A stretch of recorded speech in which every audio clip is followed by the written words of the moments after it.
ఒక three days క్రితం జరిగినటువంటి నీలోఫర్ ఇన్సిడెంట్, అటెండెంట్ వచ్చి డాక్టర్ని పైన అసాల్ట్ చేయడం అనే దానిపైన ఎఫ్ఐఆర్ రిజిస్టర్ అయింది పోలీస్ స్టేషన్ నాంపల్లిలో.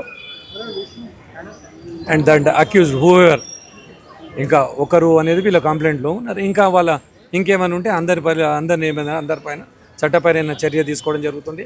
వాళ్ళందరినీ కోర్టుకు పంపించడం జరుగుతుంది. యాజ్ పర్ చట్ట ప్రకారం ఏది ఉన్నదో లా ప్రకారము ఆ సెక్షన్స్ అన్నీ చేయడం జరిగింది. అంటే డాక్టర్స్ ఏమేమి సెక్షన్స్ చేశారు? సెక్షన్స్ వచ్చి పబ్లిక్ సర్వెంట్ మీద అసాల్ట్ అనేది 132 BNS యాక్ట్.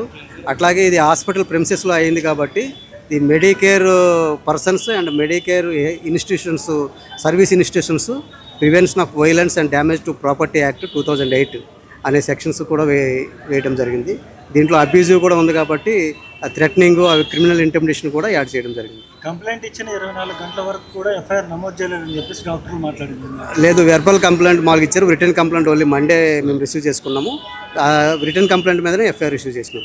ఎటువంటి సెక్షన్ నమోదు చేశారు? ఇది చెప్పాం కదా, ఇప్పుడు పబ్లిక్ సర్వెంట్ మీద అసాల్ట్ అనేది, ఇప్పుడు ఈవెన్ ఆయన పీజీ స్టూడెంట్ అయినప్పటికీ కూడా ఆయన ఒక పబ్లిక్ సెక్టర్లో చేస్తున్న సర్వీసెస్ ఇస్తున్నారు కాబట్టి ఈ సెక్షన్ అప్లికబుల్ అవుతుంది.